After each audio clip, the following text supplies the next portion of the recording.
বন্ধুরা, আজকে আমার গন্তব্য এক অপূর্ব সুন্দর সাই বাবার মন্দির, যেটা কিনা অবস্থিত একদম কলকাতার পাশেই, বা এক প্রকার কলকাতাতেই বলতে পারো।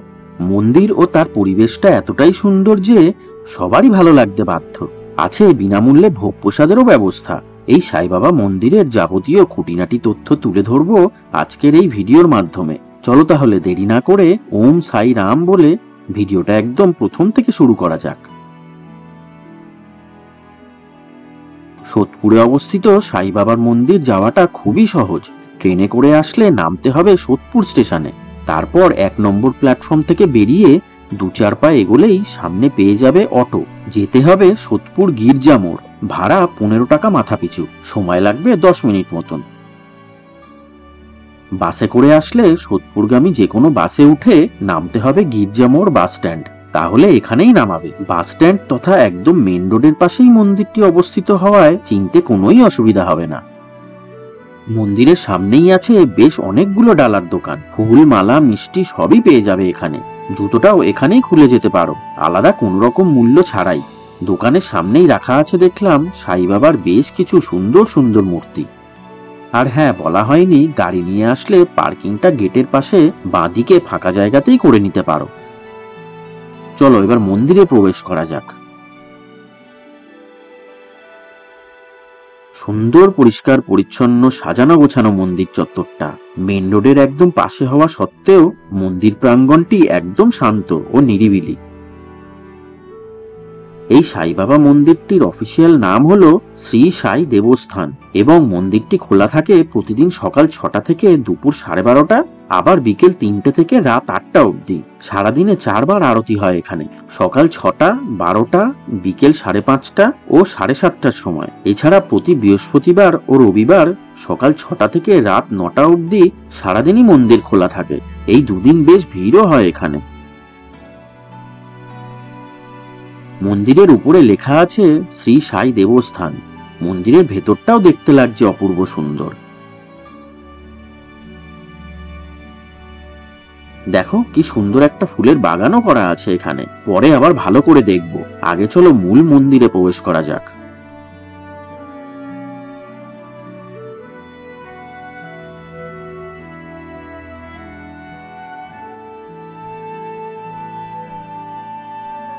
বলে রাখি, এখানে সকাল সন্ধে সবসময় পুজো দেওয়া যায়। মূল গর্ভগৃহের সামনে ঠাকুরমশাই সবসময় উপস্থিত থাকেন এবং জায়গাটা যেমন দেখতেই পাচ্ছ বেশ বড়, তাই পুজো দিতে কারোরই কোনো অসুবিধা হয় না। গুরু পূর্ণিমা, দশহারা, রামনবমী, 1 জানুয়ারির মতো বিশেষ কিছু দিনে এখানে কিন্তু বেশ ভালোই ভিড় হয়।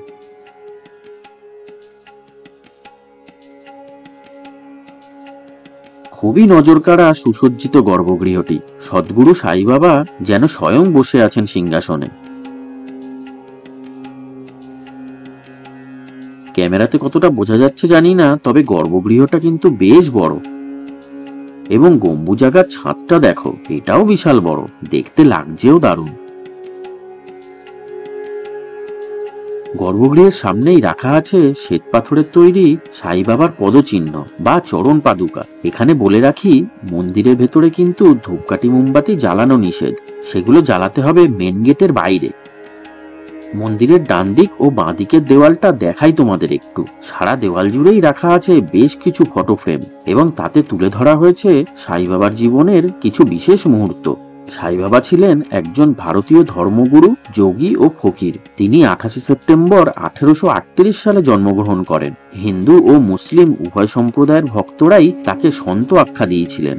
বিশ্বের বিভিন্ন অঞ্চলে তার পরিচিতি ছড়িয়ে পড়লেও ভারতেই তিনি সর্বাধিক শ্রদ্ধা অর্জন করেছিলেন। সাই বাবা পার্থিব বস্তুর প্রতি আগ্রহী ছিলেন না। তার একমাত্র চিন্তা ছিল আত্ম উপলব্ধি।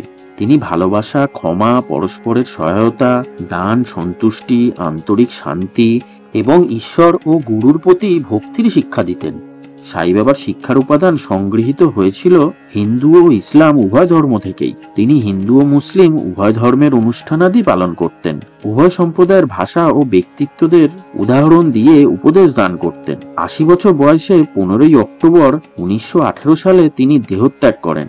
শিরডির একটি হিন্দু মন্দিরে তাকে সমাহিত করা হয়।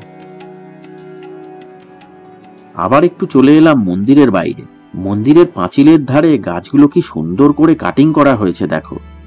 এই মন্দিরের একদম পাশেই আছে রাজা বিস্কিটের ফ্যাক্টরি, যেটা কিনা এখানকার একটা ল্যান্ডমার্কও বলতে পারো। এবার ফুলের বাগানটা দেখো, একদম পরিপাটি করে সাজানো, তবে ফুলে হাত দেওয়া কিন্তু একদম নিষেধ। এখানে যারাই আসে এত সুন্দর ফুলের বাগান ও মন্দিরের সামনে সবাই একটা অন্তত ফটো তোলেই, এবং সেটাই তো স্বাভাবিক, এত সুন্দর মন্দির বলে কথা। দেখতে দেখতে সন্ধে আরতির সময় হয়ে গেল। ও আচ্ছা, বলা হয়নি প্রতি বৃহস্পতিবার ও রবিবার সন্ধ্যা আরতির পর এখানে বিনামূল্যে ভোগ প্রসাদ বিতরণ করা হয়। শুরু হয়ে গেছে সন্ধ্যা আরতি। কিছু ভক্তিমূলক গান চলায় কপিরাইটের জন্য তোমাদের সাউন্ডটা শোনাতে পারলাম না। প্রথমবার এই মন্দিরে এসে আমার তো খুবই ভালো লাগলো। তা ভিডিওটা দেখে তোমাদের কেমন লাগলো কমেন্ট করে জানিও। ভিডিওটা ভালো লাগলে একটা লাইক করে দিও আর শেয়ার করে দিও প্রিয়জনদের সাথে। ওম সাই রাম বলে ভিডিওটা তাহলে এখানেই শেষ করলাম। ভালো থেকো সবাই, আজকের মতো তাহলে টাটা।